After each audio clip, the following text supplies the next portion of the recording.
1.5 வருஷம் ஆச்சு இல்ல?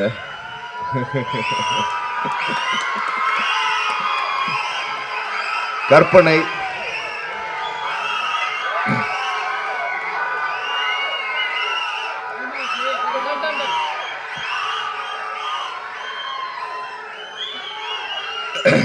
அதாவது என்னை வச்சு பல கட்டுக்கதைகள், பல கற்பனைகள், எவ்வளோ விஷயங்கள் நான் அப்படியே பார்த்துக்கிட்டே இருப்பேன். ஒன்று ஒன்றா சில விஷயங்கள் வந்து மனசுக்கு ரொம்ப ரொம்ப புண்படுத்தும், சில விஷயங்கள் வந்து சிரிப்பு வரும். அந்த மாதிரி தான் போயிட்டு இருந்துச்சு 1.5 வருஷம். நான் பத்திரிகையாளர்களை வந்து இன்னைக்கு வரைக்கும் சந்திக்கலை. உங்கள் என் மேலே கோபமாக கூட நீங்கள் இருக்கலாம். அதுக்கு ரீசன் என்னென்னா 15 வருஷமாக என்னை சந்திச்சிட்ருக்கீங்க.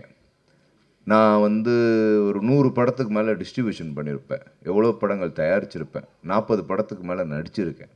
அந்த 15 வருஷத்துக்கான உழைப்பு எவ்வளோ பெரிய உழைப்பாக இருக்கும்னு ஒருத்தவங்களுக்கு தெரியும். எவ்வளோ நாள் நான் தூங்கியிருக்க மாட்டேன். டே நைட் எத்தனை ஷூட்டிங் போயிருப்பேன். நான் அத்தனை பிஸ்னஸ் பண்ணுறேன். அவ்வளோ பிஸ்னஸ் போயிட்டுருக்கு எனக்கு. எவ்வளோ பேர் எனக்கு தெரியாத அரசியல்வாதியே இந்தியாவில் கிடையாது. இதுதான் உண்மை. எல்லாரு கூடயும் அண்ணன் தம்பியா, பண்பா, எல்லா ஜாதியினர்கிட்டையும் அன்பா, எல்லா பழக்க வழக்கத்தில் எல்லா கட்சியினர் என்ன நினச்சிட்டு இருக்கீங்க நான் ஒரு கட்சியில் இருக்கேன்னு? கிடையாது. எல்லா கட்சியிலையும் எனக்கு நண்பர்கள் இருக்காங்க. எல்லா கட்சியோட தலைவரும் எனக்கு நல்ல பண்பாக இருக்காங்க. அதெல்லாம் இருக்குது. அப்படி ஒரு சூழ்நிலையில் என்னை பற்றி ஒரு தவறான விஷயம் நான் இன்றைக்கி வரைக்கும் பத்திரிக்கை இதெல்லாம் சந்திக்கலை. ஏன்னா அதை நான் வந்து ஒரு மென்ஷனாகவே நான் பண்ணல. அதுதான் உண்மை.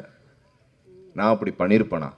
ஒரு 15 வருஷம் அவ்வளோ உழைப்பு. ஒரு நடிகர் வந்து லுக் ஆஃப் நோட்டீஸ் கொடுத்து ஏர்போர்ட்டில் இறங்கி போலீஸ் கூட்டிகிட்டு போய் உள்ளே வச்சு எஃப்ஐஆர் போட்டால் என்ன நடக்கும் உங்களுக்கு தெரியுமா?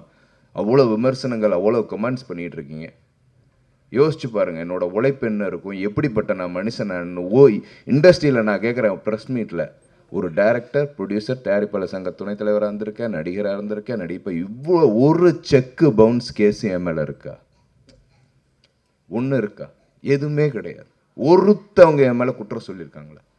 அப்போ 15 வருஷமாக ஒரு சினிமா துறையிலேயே ஒரு பிரச்சனையும் இல்லாமல் இருக்கிற ஒரு உண்மையானவன் எப்படி அந்த விஷயத்த பண்ணியிருப்பேன்? அதனால் அந்த விஷயத்தை பற்றி நான் பேச விரும்பலை. அது விட்டுருங்க. என் வாழ்க்கையில் அது நடந்த சம்பவம், அது ஒரு அனுபவம். அதை வந்து நல்ல விதமாக சட்டம் கொஞ்சம் டிலே ஆகும். அந்த சட்டத்தில் வர்றதுக்காக நான் வெயிட் பண்ணேன். சட்டம் வந்து எனக்கு ஒரு நல்ல தீர்ப்பை கொடுத்துச்சு. அந்த கடவுளுக்கு ரொம்ப நன்றி. என் தந்தைக்கு ரொம்ப நன்றி. எங்கள் தந்தை அப்பா வந்து அவ்வளோ உழைச்சிருக்காரு என் கடவுள். ஸோ என் குடும்பத்தினருக்கு நன்றி. என் அன்பான ரசிகர்களுக்கு நன்றி. என் மேலே இவ்வளோ அன்பு வச்சுருக்காங்க. எனக்கு தெரியும். நான் அங்கேருந்து ஒரு விஷயமும் நான் கேட்டுட்ருக்கேன். வட மாவட்டம் இல்லை, தென் மாவட்டம் இல்லை, எல்லா மாவட்டத்தில் இருந்து என்னோட தம்பிமார்கள், தங்கைமார்கள் அன்பு எல்லாருமே அவ்வளோ அன்பு செலுத்தினாங்க. அவங்களுக்கு எல்லாத்துக்கும் என்னோட மனமார்ந்த நன்றி. சினிமா என்ன விட்டு போகுது, நான் சினிமா விட்டு போக மாட்டேன். அதே மாதிரி அரசியலும் என்னை விட்டு போகாது, அரசியலை விட்டு நான் போக மாட்டேன். இதான் உண்மை. சரி, இப்போ வந்து நம்ம காடு வெட்டிக்கு வருவோம். மனசார சொல்கிறேன், சத்தியமாக சொல்கிறேன், ஐயா காடு வெட்டு குரு, அந்த காடு வெட்டி அப்படின்னு அந்த கேரக்டர் நான் நடிச்சதுக்கு பெருமைப்படுறேன். இவர் சொன்னோனே, சோலை வந்து சொன்னோனே எனக்குள்ள ஒரு, ஏன்னா அவரை பற்றி எவ்வளோ கேள்விப்பட்டிருக்கேன். எங்கள் அப்பா கூட நல்லா பழகியிருக்காரு. அவரை போய் நான் சந்திச்சிருக்கேன், எவ்வளோ தடவை சந்திச்சிருக்கேன் அண்ணனை. ஸோ அப்படிப்பட்ட ஒரு பண்பானவர், ஒரு பாசமாக என்ன அவர் பிடிக்கிறதே அந்த ஒரு ஸ்ட்ரென்த் அந்த அப்படி இருக்கும். ஸோ அதெல்லாம் மைண்டில் வச்சுட்டு தான் அந்த படம் ஃபுல்லாகவே பண்ணேன் நான். அதில் ஒரு டைலாக் இருக்கும். ஒரு டைலாக் இல்லை, பல டைலாக் கொடுத்துருக்காரு. இந்த ஆள் ரொம்ப மோசமானவங்க. யோ யோ யோ யோ யோ நான் அதாவது ஏற்கனவே மோகன்ஜி வச்சு செஞ்சுட்டாப்ல திரௌபதி. இவர் ஒரு கதையை எடுத்துகிட்டு வர்றாரு. சொல்ல ஒரு கதை வச்சா கண்டிப்பாக சென்சாரில் பிடிப்பாங்க. கொடுத்தாங்க 31 கட்டு. நான் சொல்லிட்டேன் 40 கட்டு உனக்கு கொடுப்பாங்க. அவன் 9 கட்டு கம்மியாக தான் கொடுத்துருக்காங்க. ஆனால் அதெல்லாம் போராடி இவ்வளோ நாள் அந்த கஷ்டம், அது அந்த ப்ரொடியூசர்ஸ் சப்போர்ட் பாருங்கள் இவருக்கு. ஸோ ரெண்டு பேரும் அடிச்சுக்கிட்டே இருப்பாங்க, பாவம் போயிட்டே இருப்பாங்க கேஸு, பல பிரச்சனைகள். உண்மையிலே வந்து ஐயா குரு குடும்பத்தினருக்கு நான் ஒன்று சொல்கிறேன். இந்த படம் உங்களை பெருமை அடைய செய்யும். இதுக்கு நான் உத்தரவாதம். மிரட்டி இருக்காப்புல படம். எனக்கு தெரிஞ்சு குடும்பமா ரொம்ப வருஷம் கழிச்சு என் மாமா படத்துக்கு போயிருப்பாங்கன்னு நினைக்கிறேன். சின்ன கவுண்டரு இந்த மாதிரி படங்களுக்கு போயிருப்பாங்க, டிராக்டர் பிடிச்சி போயிருப்பாங்க. அதுக்கப்புறம் திரௌபதிக்கு போனாங்க, இப்ப காடு வெட்டிக்கு வருவாங்க. இந்த பேச்சை ரொம்ப நாளா மிஸ் பண்ணியிருப்பீங்க. ஏன்னா பேசுறதே நான் விட்டுட்டேன், என்னென்னமோ கற்பனை பண்றதுனால விட்டாச்சு. போங்கடா என்னமோ பண்ணி தொலைங்கடான்னு விட்டேன். ஸோ இதில் உழைச்ச எல்லாரோட உழைப்பு ரொம்ப ரொம்ப கஷ்டப்பட்டுருக்காங்க. கண்டிப்பாக அந்த படம் வந்து உங்கள்கிட்ட கொடுத்தாச்சு, மக்கள்கிட்ட கொடுத்தாச்சு. இதை நம்ம உணர்வு சார்ந்த ஒரு படம். இது வந்து வட மாவட்டம்னு இல்லை, மொத்த வாழ்கிற எல்லா மக்களுக்கும் வந்து அந்த படம் பார்க்கும்போது உண்மையான ஒரு விஷயத்தை தானே பிரதிபலிச்சிருக்காங்க.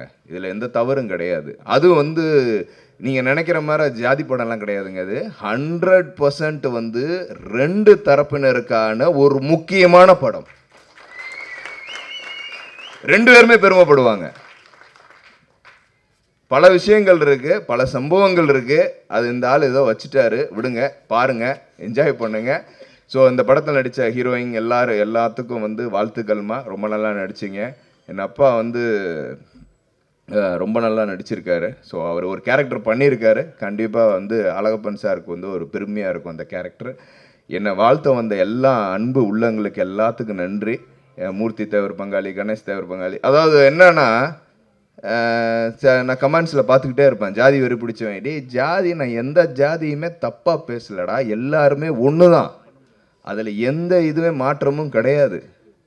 அவங்க உணர்வு தானே, எல்லாம் உணர்வு தான். இதில் எந்த தவறுமே கிடையாது. அவங்கள பாதுகாத்துக்கிறாங்க, குடும்பத்தை பாதுகாத்துக்கிறாங்க, அவ்வளவுதான்.